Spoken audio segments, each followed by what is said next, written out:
नमस्कार स्टूडेंट्स। हमारा लेसन चल रहा है 11th क्लास का बायोलॉजिकल क्लासिफिकेशन चैप्टर नंबर 2। और अब तक हम कवर कर चुके हैं इसके चैप्टर नंबर 2 में हमारा जो फैक्ट यूनिट क्लासिफिकेशन था उसमें हमने कवर कर लिया है प्रोटिस्टा तक। तो आज का हमारा जो टॉपिक रहेगा वो हम पढ़ेंगे किंगडम फंजाई। तो किंगडम फंजाई में जो है हम रीड करते हैं इसको एक बार। चलिए,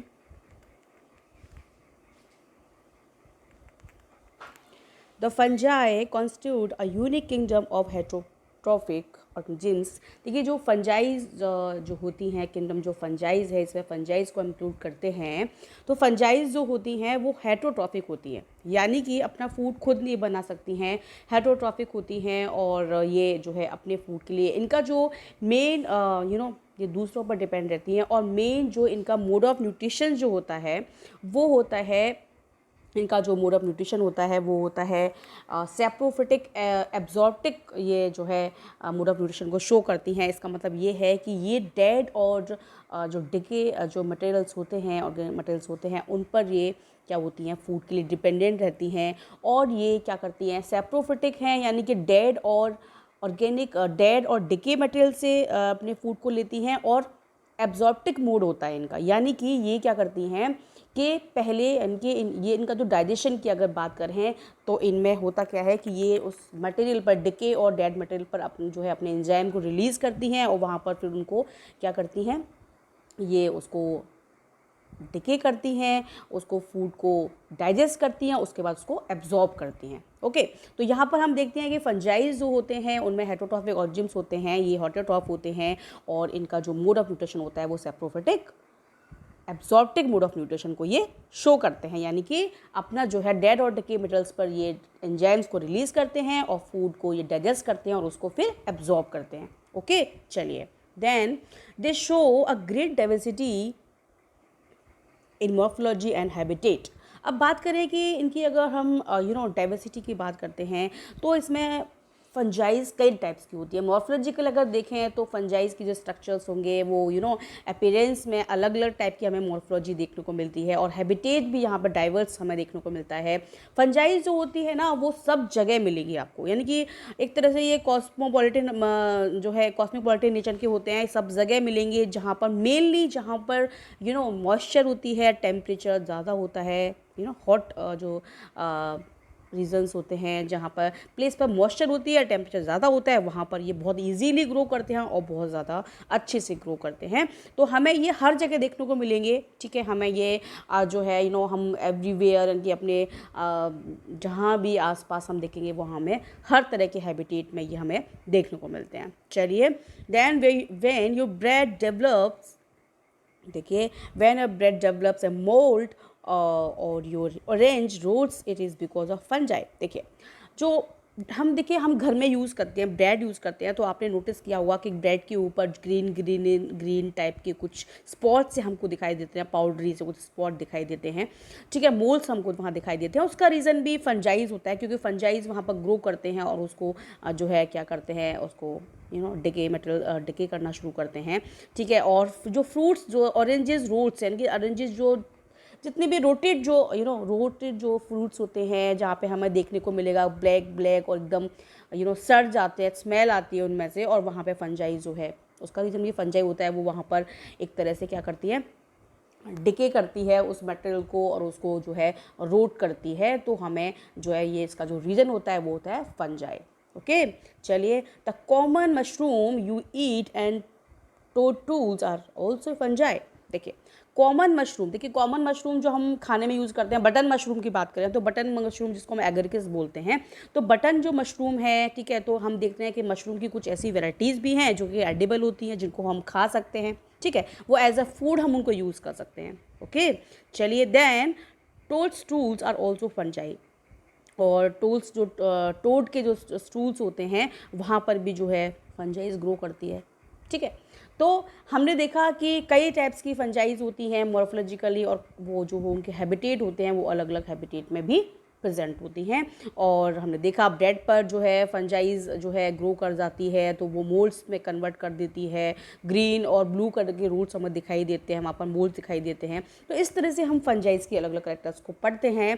then white spots seen on mustard leaves are due to parasitic fungi. देखिए मस्टर्ड जो लीव होती है, अब देखिए ये जो फंजाइज होती है ना, तो अब फंजाई की बात करें तो पैरासिटिक फंजाई जो है तो मस्टर्ड जो लीव्स होती है वहाँ पर क्या करती है, ये एज अ पैरासाइट ग्रो करती है और वहाँ मस्टर्ड लीफ को क्या डिस्ट्रॉय कर देती है। ठीक है, वहाँ पे एज अ पैथोजन ये वहाँ पर फंक्शन करती है, एज अ पैथोजन की तरह काम करती है और वहाँ पे मस्टर्ड लीव्स होती है उनको डिस्ट्रॉय कर देती है, उस पर ग्रो करती है। ठीक है, then some unicellular fungi example yeast are use to make bread and beer. अब देखिए ये जो यीस्ट है ये यूनिसेलुलर फंजाइज है। ठीक है, और यहाँ पर हम देखते हैं कि ये मेनली इसका यूज़ करते हैं जो है बेकरी में यूज़ किया जाता है, ब्रेड बनाने में यूज़ करते हैं। बियर जो है बियर बनाई जाती है, वहाँ पर फर्मेंटेशन की प्रोसेस जो की जाती है उसके थ्रू बियर बनाई जाती है और उसमें यूज़ करते हैं यीस्ट का, जो कि एक क्या है यूनिसेलुलर फंजाइज है। ठीक है, तो हम यहाँ पे अलग अलग टाइप्स के यूजेस देख रहे हैं फंजाइज के, कि ये फंजाइज कुछ फंजाइज एडिबल भी होती हैं, कुछ फंजाई एज ए पैरासिटिक जो है एक इन्फेक्शन ग्रो करती हैं, इन्फेक्शन को क्रिएट करती हैं, जो मस्टर्ड लीव्स में हमें देखने को मिलता है। ठीक है, तो हम देख रहे हैं ये और कुछ फंजाइज ऐसी होती हैं जो बेकरी में यूज़ कर रहे हैं, हम इंडस्ट्रीज़ में बेकरी इंडस्ट्रीज़ में यूज़ कर रहे हैं, ब्रेड बनाने में यूज़ कर रहे हैं। और बियर जो इंडस्ट्रीज़ होती है वहाँ फर्मेंटेशन की प्रोसेस में हम ईस्ट का यूज़ कर रहे हैं जो कि फंजाई है और वो यूनिसेलुलर फंजाइज होती है। ओके, चलिए then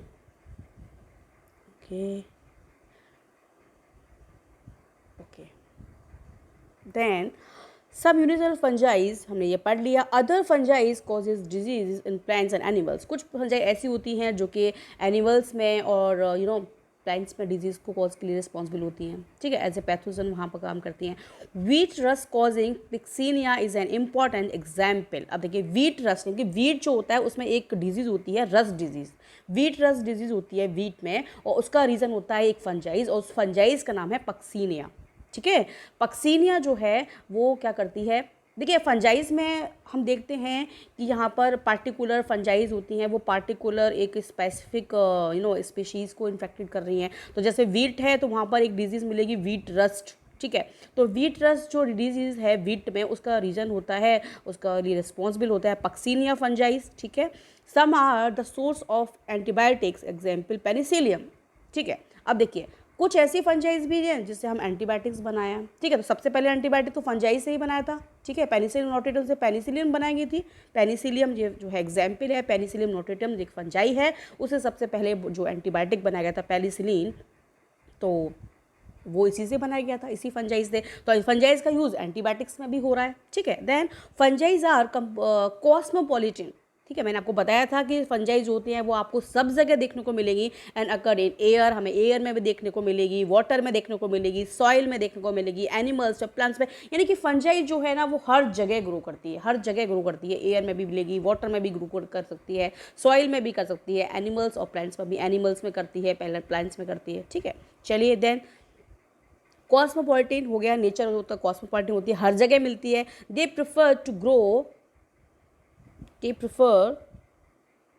to grow in warm and humid places, और मेनली वहाँ पर इजीली ग्रो करती है, वहाँ पर प्रेफर करती है ग्रो करना जहाँ पर वार्म कंडीशंस होती हैं, टेम्परेचर हल्का सा हाई होता है वहाँ पर, और ह्यूमिडिटी होती है, यानी कि मॉइस्चर प्रेजेंट होती है, ह्यूमिडिटी प्रेजेंट होती है प्लेसेस पे, वहाँ पर ये इजीली ग्रो करती है। ठीक है, have you ever wonder why we keep food in refrigerator. देखिए अब आप बताइए कि हम फूड को जो है क्यों रखते हैं रेफ्रिजरेटर में। उसका रीज़न यही है क्योंकि फंजाई जो है ग्रो करती है, प्रेफर करती है ग्रो करना वार्म प्लेसेस पर और ह्यूमिड प्लेसेस पर। तो जब इसको रेफ्रिजरेटर में रखा जाएगा फूड को, तो वहाँ पर क्या होगा, बिल्कुल टेम्परेचर लो होगा रेफ्रिजरेटर में। तो जब टेम्परेचर लो होता है तो वहाँ पर इजीली ये ग्रो नहीं कर पाती है। इसलिए हम अपने फूड को सेव करने के लिए कि वो रोट ना हो जाए, जो फ्रूट हमारा जो फूड है वो ख़राब ना हो जाए, वहाँ पे हमें मोल्ड्स ना बन जाए, जैसे ब्रेड पर मोल्ड्स दिखने मिलते हैं। तो हम जो है अपने उसको प्रिजर्व करने के लिए हमने फूड को हम फ्रीजर में रखते हैं, रेफ्रिजरेटर में यूज़ करते हैं, जिससे कि वहाँ पर जो है फंजाइज जो है वो ग्रो नहीं करती है टेम्परेचर कम होने की वजह से। ठीक है, तो लंबे टाइम तक हमारा वहाँ पर फूड सेफ रह सकता है। ओके चलिए, yes it is to prevent food from going bad due to bacterial fungal infection.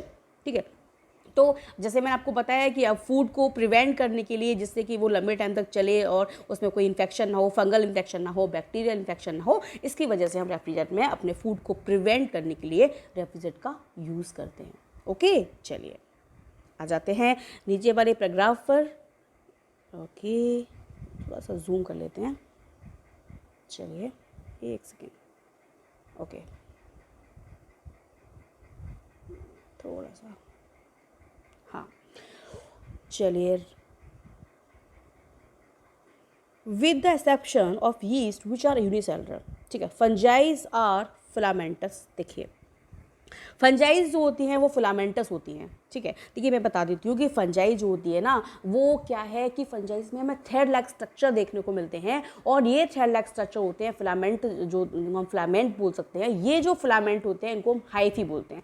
Thread like structure जो फिलामेंटस स्ट्रक्चर होता है उसको हाइफी बोलते हैं, और ये हाइफी जो होते हैं वो अरेंज होकर के आपस में कॉम्पैक्टली एक दूसरे के ऊपर अरेंज होकर के और फिर पूरा जो है फंजाई की बॉडी बनती है। ठीक है, पूरी फंजाई की बॉडी बनाते हैं, और उस फंजाइज की बॉडी को बोलते हैं माइसीलियम।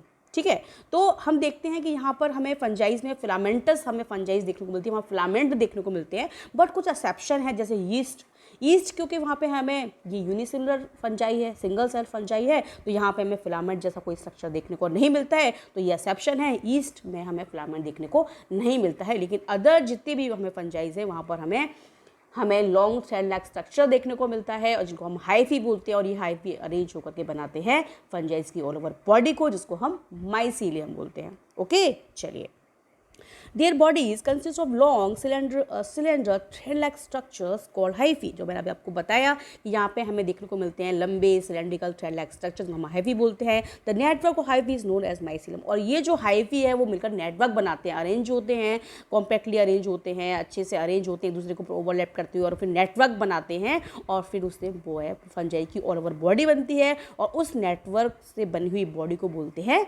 माइसीलियम। ओके, क्या बोलते हैं? Mycelium. Is that clear now? चलिए, some hyphae are continuous tubes filled with multinucleate cytoplasm। अब देखिए होता क्या है, कुछ हाइफीज हमें ऐसे देखने को मिलेंगे, फंजाइज, कुछ ऐसी फंजाइज है जहाँ पर हाइफी जो होता है ना, वहाँ पे हमें सेप्टा देखने को मिलते हैं। ठीक है, सेप्टा मतलब एक डिवाइडिंग, हम वॉल डिवाइड होते हैं, वो एक वॉल मिलेगी जिससे वो डिवाइड, वॉल लाइक स्ट्रक्चर मिलेगी बीच बीच में, जो कि वो पूरे हाइफी को डिवाइड करते हैं। ठीक है, पार्टीशन हो जाता है एक तरह से हाइफी में, तो हमें सेप्टा देखने को मिलते हैं। और कुछ ऐसे हाइफी हमें देखने को मिलेंगे जहाँ पे सेप्टा नहीं मिलेंगे। जब सेप्टा नहीं मिलेंगे तो वहाँ पे हमें मल्टी न्यूक्लिएट कंडीशन देखने को मिलती है।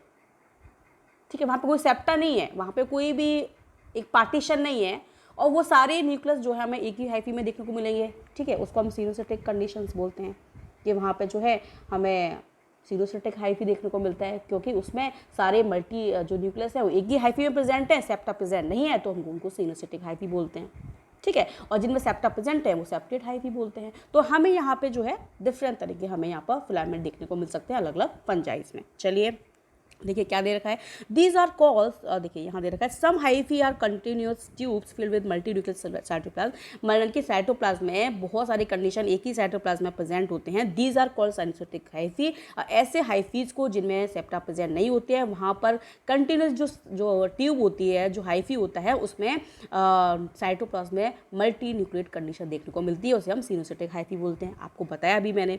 अदर्स है सेप्टा और cross walls in their hyphae. हम देखते हैं कि सेप्टा देखने को मिलते हैं, यानी कि हम उनको क्रॉस वॉल्स बोल सकते हैं, जो कि डिवाइड करते हैं हाइफी को। तो वहाँ पर हमें जो है हमें देखने को मिलता है कि वहाँ पर सेप्टा देखने को मिलते हैं हाइफी में। The cell wall of fungi are composed of chitin and polysaccharides. देखिए अब जो फंजाई की जो सेल वॉल होती है उसकी बात करें तो यहाँ पे कंपोजिशन किसका देखने को मिलता है, तो वो हमें देखते हैं कि सेल वॉल जो होती है फंजाइज की, वो मिलके बनी होती है किससे? काइटिन से और पॉलीसैकेराइड से। यानी कि काइटिन, पॉलीसैकेराइड्स क्या है? सेल्यूलोज। ठीक है, तो काइटिन और सेलुलोज की बनी हमें यहाँ पर सेल वॉल दिखाई देती है। ठीक है, तो हम देखते हैं कि फंजाई में जो सेल वॉल का कंपोजिशन होता है वो होता है काइटिन और पॉलीसैकेराइड्स, यानी कि काइटिन और पॉलीसैकेराइड की ये वॉल बनी होती है। चलिए आ जाते हैं नीचे वाले पैराग्राफ पर। चलिए okay, most fungi are heterotrophic and absorb soluble organic matter from that substrate and hence are called the saprophytes. अब फंजाइज, मैंने आपको शुरू में बताया था कि फंजाइज सैप्रोफाइट्स होती हैं। सैप्रोफाइट्स यानी कि डेड और डिके मटेरियल्स, डेड और डिके ऑर्गेनिक मटेरियल पर डिपेंड रहती हैं फूड के लिए, डेड और डिके मटेरियल से अपने फूड को लेती हैं, सैप्रोफाइट्स होती हैं। और ये एब्जॉर्प्टिव नेचर की होती हैं, यानी कि ऑर्गेनिक जो मैटर होता है उसको क्या करती हैं, उस पर एंजाइम को रिलीज करती हैं, वो सॉल्युबल फॉर्म में आ जाता है, और जब वो सॉल्युबल हो जाता है तो उसको एब्जॉर्ब कर लेती हैं। ठीक है, तो सैप्रोफाइट होती है। These those that depend on living plants and animals are called parasitic. अब देखिए, ये तो हो गई सैप्रोफाइट्स नेचर की। ठीक है, हमें कई तरह के यहाँ पे जो है मोड ऑफ हमें देखने को मिलती हैं न्यूट्रिशंस के। तो जैसे हम बात करें कि सैप्रोफाइट में डेड और डिके मेटल से ले रहे हैं, तो यहाँ पे ये तो सैप्रोफाइटिक नेचर हो गया। एक पैरासिटिक नेचर होता है कि एज अ पैरासाइट ये जो है रहती है लिविंग प्लांट्स पर और एनिमल्स पर डिपेंड रहती है। ठीक है, फूड के लिए।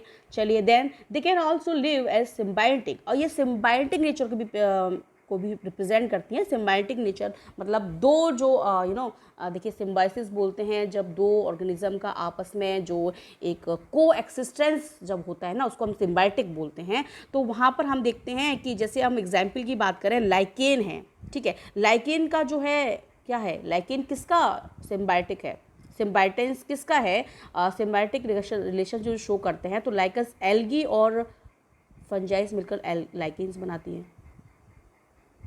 ठीक है, तो वो लाइकेन्स हो गए, उसको हम लाइकेन्स बोलते हैं। With roots of higher plants, तो हम देख रहे हैं कि एल्गी के साथ मिलकर के जो है फंजाई लाइकेन बना रहे हैं, यानी कि एल्गी के साथ मिलकर के सिम्बायोटेंस को ये शो करते हैं। तो वो हमें देखने को मिला करेक्टर इसका। देन हम बात करते हैं with roots of higher plants as mycorrhiza. ठीक है, जो हायर प्लांट्स की जो रूट्स होती हैं ना, उसमें फंजाइज का जो सिम्बायोट रिलेशनशिप होता है उसको हम माइकोराइजा बोलते हैं। ठीक है, जो साइकस होता है ना, साइकस हायर प्लांट जो साइकस है, जिम्नोस्पर्म है साइकस, हायर प्लांट जो जिम्नोस्पर्म होता है साइकस, वहाँ पर हमें देखने को मिलता है कि साइकस में जो फंजाई जो होते हैं साइकस की रूट में, वहाँ पर सिम्बायोटिक रिलेशनशिप को शो करते हैं, उसको हम माइकोराइजा बोलते हैं। और लाइकेज जो होती है वो एल्गी के साथ फंजाई जो है सिम्बायोटिक रिलेशनशिप शो करते हैं, तो उसको हम लाइकेन बनता है उन दोनों से, तो लाइकेन्स बोलते हैं। तो इस तरह से देखा कि फंजाइज होती हैं, सैप्रोफाइटिक भी होती हैं, पैरासाइट्स भी होती हैं और सिम्बायोटेंस भी होती हैं। ठीक है, सिम्बायोट्स भी होती हैं, यानी कि जो है सिम्बायोटिक रिलेशनशिप को, एसोसिएशन को शो करती हैं। ठीक है, चलिए, is that clear now? Okay, then आ जाते हैं, reproduction in fungi can take place by vegetative means fragmentation, fission and budding. अब देखिए, रिप्रोडक्शन जो होता है उसके कई मोड्स हो सकते हैं कि जो फंजाइज जो होते हैं ना वो रिप्रोड्यूस करते हैं, सेक्सुअली भी रिप्रोड्यूस करते हैं, असेक्सुअली भी रिप्रोड्यूस करते हैं। तो हमें यहाँ पर जो मोड ऑफ रिप्रोडक्शन देखने को मिलता है वो यहाँ पे हमें कई टाइप्स का है। वेजिटेटिव भी ये रिप्रोड्यूस करते हैं। तो वेजिटेटिव अगर रिप्रोड्यूस करेंगे तो वहाँ फ्रेगमेंटेशन की थ्रू, यानी कि एक फ्रेगमेंट जो है फिलामेंट के, देखिए क्या है, फंजाई तो क्या है, फिलामेंटल स्ट्रक्चर्स तो मिलकर बनी है, तो एक फिलामेंट जो है वो ब्रेक हो गया और उसने पूरी फंजाई को ग्रो कर लिया, पूरी फंजाई बनी, तो वो उस तरह से रिप्रोड्यूस करते हैं। वेजिटेटिव मोड हो गया ये रिप्रोडक्शन का। देन फिशन के थ्रू की फंजाई जो है वो, उसमें क्या हो गया, फिशन हो गया, दो सेल्स में डिवाइड हो गई फंजाई, तो वहाँ पे दोनों सेल्स ने अपने आप को अलग अलग माइसीलियम में डेवलप कर लिया, तो वो फिशन हो गया। बडिंग हम देखने को मिलती है, ये बडिंग हमें बडिंग में क्या है कि फंजाइज में बड लाइक स्ट्रक्चर एक आउट ग्रोथ की फॉर्म में निकलता है और फिर बॉडी से सेपरेट होता है और फिर पूरा फंजाई बन जाता है, तो वो भी एक वेजिटेटिव मोड ऑफ रिप्रोडक्शन हो गया। ओके, तो यहाँ पर देखिए वेजिटेटिवली ग्रो कर भी रिप्रोड्यूस करती है, सेक्सुअली भी रिप्रोड्यूस करती है और सेक्सुअली भी रिप्रोड्यूस करती है। चलिए, तो ये तो वेजिटेटिव मोड हो गया। अब असेक्सुअली में देख लेते हैं। Asexual reproduction is by spores. Asexual reproduction जो होता है फंजाइज में वो स्पोर्स के थ्रू होता है। फंजाइज में ना बहुत टाइप्स के स्पोर्स बनते हैं, और पता है फंजाइज का जो क्लासिफिकेशन किया गया है ना, वो on the basis of the spores का गया, on the formation of the spores, किस टाइप के स्पोर्स बनते हैं उसी बेसिस ऑफ फंजाई को क्लासीफाइड किया गया है। फंजाइज में कई टाइप के स्पोर्स बनते हैं। ठीक है, तो फंजाइज में जो है एस्कोस्पोर्स बनेंगे तो उसको नाम दे दिया एस्कोमाइसिटीज। बेस्टोस्पोर मिलेंगे बेस्टोमाइसिटीज। तो फंजाइज का क्लासिफिकेशन जो किया गया है वो on the formation of the spores के अकॉर्डिंग ही किया गया है। तो सेक्सुअली रिप्रोड्यूस करते हैं स्पोर्स के थ्रू, जो है फंजाइज में स्पोर्स बनते हैं, उसके थ्रू ये असेक्सुअली रिप्रोड्यूस करते हैं। चलिए, आ जाते हैं आगे, क्या दे रखा है। ओके, यहाँ आ जाते हैं पैराग्राफ पर, ये रहा। ठीक है, अब देखिए, called conidia,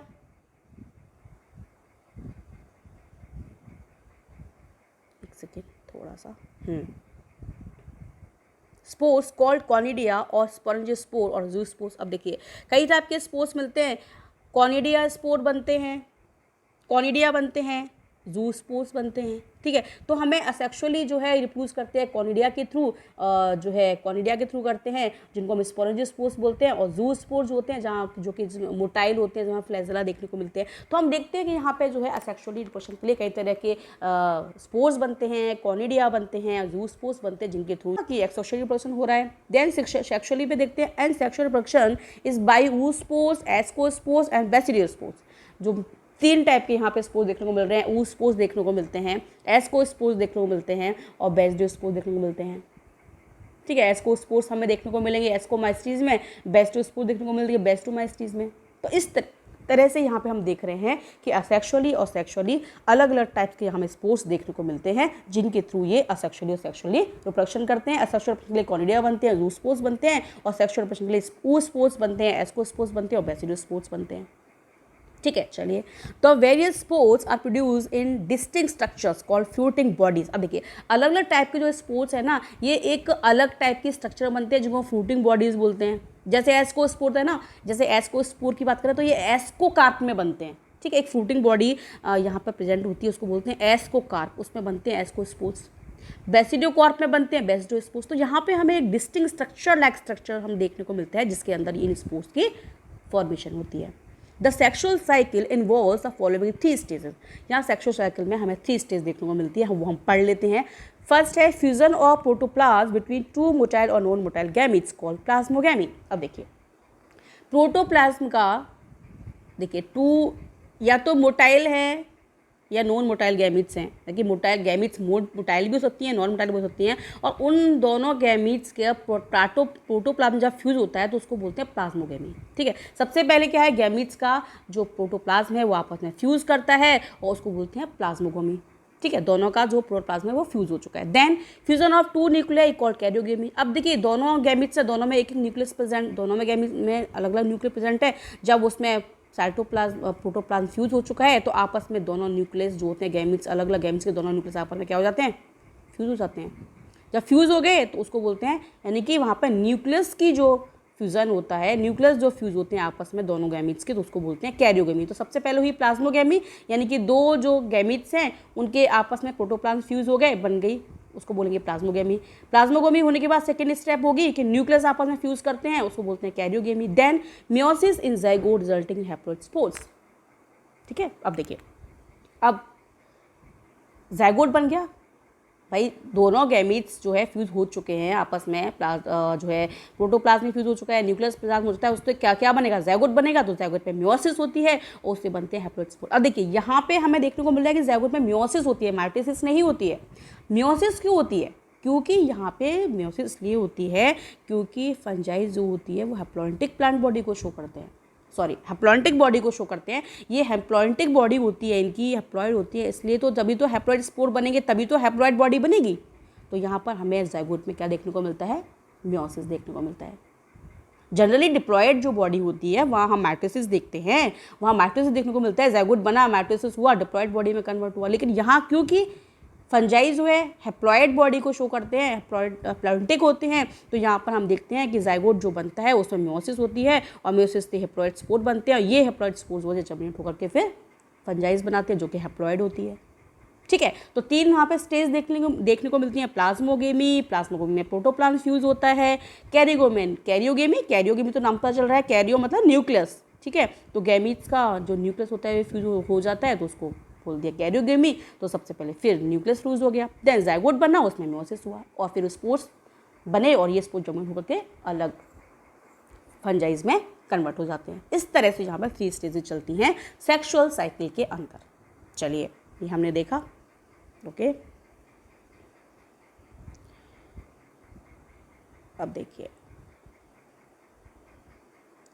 when a fungus reproduce sexually, okay, 2 haploid hyphae of compatible mating types come together and fuse। अब हम देखते हैं कि जब फंगल की सेक्सुअल रिप्रोडक्शन की बात करते हैं तो वहाँ पर 2 हैप्लॉइड हाइफी जो होते हैं, इनके अलग अलग फंजाइज के अब बात करते हैं, तो वहाँ पर जो हाइफी जो होते हैं, हैप्लॉइड जो हाइफी होते हैं 2 आपस में क्या करते हैं, आपस में एक दूसरे के पास आते हैं और मेल्टिंग होती है वहाँ पर, और फिर क्या करते हैं, वो फ्यूज़ हो जाते हैं।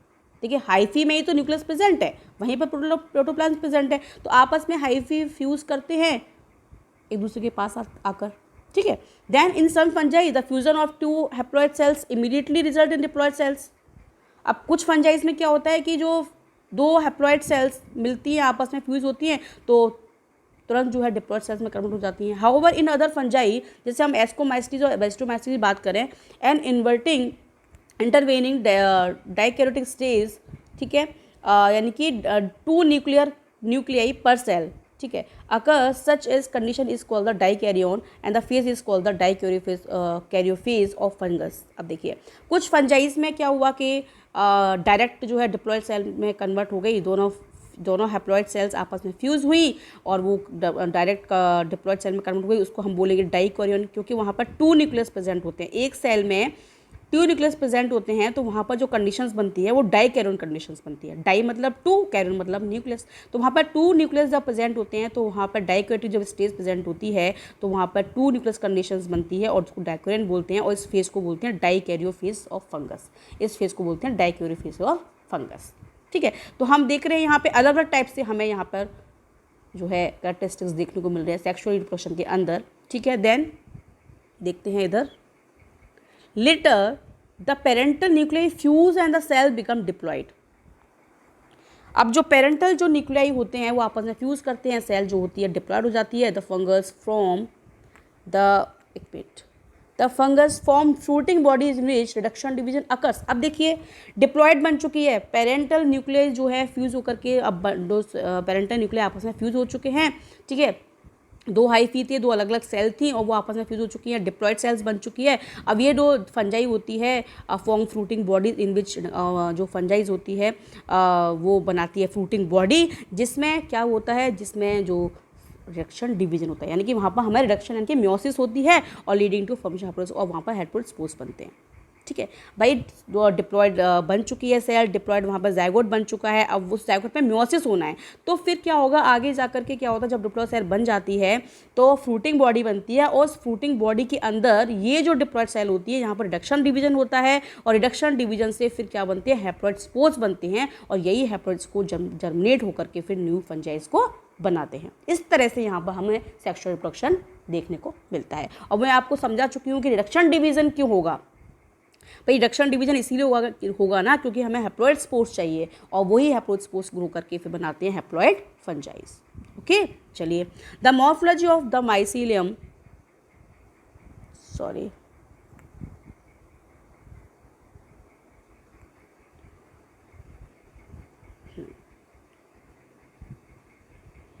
the morphology of the mycelium, mode of spore formation and fruiting bodies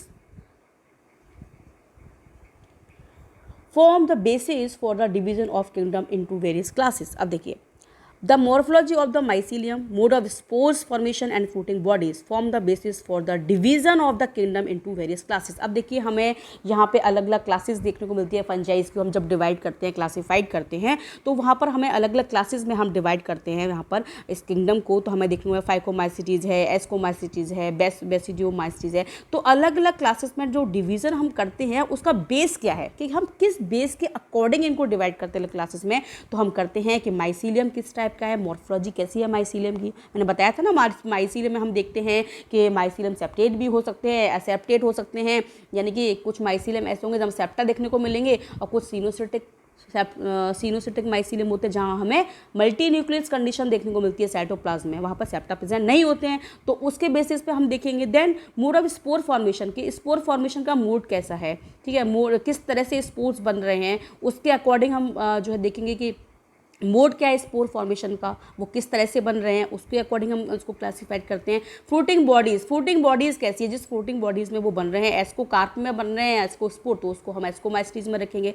basidiocarp एक फ्रूटिंग बॉडी है, तो उसके अकॉर्डिंग नाम दे दिया गया बेस्कोमाइस्टीज, उसमें बेसिडियोस्पोर बनते हैं। तो हम देखते हैं कि यहाँ पर स्पोर्स के मोड ऑफ स्पोर्स के फॉर्मेशन के अकॉर्डिंग और माइसीलियम की मॉर्फोलॉजी के अकॉर्डिंग जो है हम इनको डिवाइड करते हैं अलग अलग क्लासेस में। तो देखिए अभी हम यहीं तक पढ़ेंगे बस, क्योंकि देखिए ये काफ़ी काफ़ी इन्फॉर्मेटिव जो है टॉपिक चल रहा है, यहाँ पे इन्फॉर्मेशन आपको बहुत सारी माइंड में रखनी है, तो हम ज़्यादा लंबा नहीं करेंगे इस लेक्चर को। तो अभी हम यहाँ तक पढ़ चुके हैं, हम मॉर्फोलॉजी देख चुके हैं, किस तरह से फंजाइज होती है, किस तरह से हाइफीज की बनी होती है, सेप्रोफाइटिक होती है, पैरासाइट भी होती है, सिम्बाइंड्स को भी शो करती है। ये करैक्टर हमने देखे फंजाइज के, और फंजाई कॉस्मोपॉलिटन होती है, हर जगह मिलेगी, जहाँ खासतौर से ह्यूमिडिटी और वार्म जो रीजन्स होते हैं, प्लेसेस होते हैं, वहाँ हमें देखने को मिलेगी। फिर हमने रिप्रोडक्शन देखा था कि सेक्सुअली वेजिटेटिव भी करते हैं, फ्रेगमेंटेशन के थ्रू करते हैं, फिशन के थ्रू करते हैं और बडिंग के थ्रू करते हैं। फिर असेक्सुअली देखा था, कॉनिडिया के थ्रू करते हैं और यूज स्पोर्ट्स के थ्रू करते हैं। फिर सेक्सुअली रिप्रोडक्शन देखा कि वहाँ पर भी हमें कई टाइप्स के स्पोर्स देखने को मिलेंगे, हमें वहाँ देखने को मिलते हैं एस्कोस्पोर, बेस्डोस्पोर,